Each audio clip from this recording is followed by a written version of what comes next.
दोस्तों, हाल ही में Indian space and research organisation ने ऑफिशियली स्टेटमेंट जारी करके कहा है कि इसरो के मार्स ऑर्बिटर यान का ग्राउंड स्टेशन से संपर्क टूटने से इस मिशन का अब दी एंड हो चुका है। इसरो ने यह भी कहा है कि इस यान को अब रिकवर भी नहीं किया जा सकता है। इसरो ने क्लियरली ये कहा है कि इस मिशन का एंड फ्यूल और बैटरी के खत्म हो जाने की वजह से हुआ। मंगलयान की बैटरी चार्ज सोलर एनर्जी से होती थी, मगर इसरो ने कहा है कि पिछले कुछ टाइम से मार्स पर काफ़ी टाइम तक बार बार ग्रहण लगने की वजह से इस यान की बैटरी को एनर्जी नहीं मिल रही थी।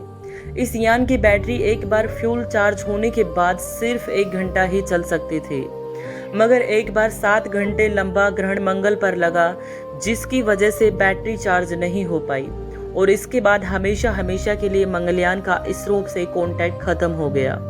मार्स मिशन को 5 नवंबर 2013 को PSLV C-25 से लॉन्च किया गया था और 300 दिनों की लंबी जर्नी के बाद 24 सितंबर 2014 को मार्स के ऑर्बिट में जाकर स्थापित हुआ।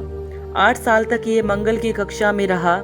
इस यान की सबसे खास बात ये थी कि इसे 6 महीने के मिशन के लिए ही डिजाइन किया गया था, मगर 8 साल लगातार काम करके सभी को इसने चौंका दिया। साल 2013-14 में इस मिशन ने खूब सुर्खियां बटोरी थी, क्योंकि भारत अपने पहले ही प्रयास में मंगल ग्रह तक पहुंचने वाला देश बन चुका था, जबकि अमेरिका, रशिया और यूरोप की स्पेस एजेंसीज भी ऐसा करने में नाकाम रही थी।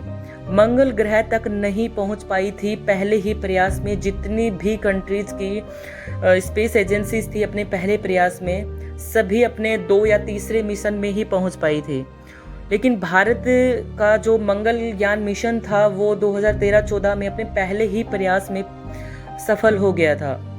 और इस मिशन की सबसे बड़ी और मुख्य बात, और जिसकी वजह से पूरी दुनिया इस मिशन की कायल हो गई थी, वो था इस मिशन की इफेक्टिव कॉस्ट, जो कि सिर्फ 450 करोड़ रुपए थी, जो कि हॉलीवुड फिल्म ग्रेविटी के बजट से भी कम थी।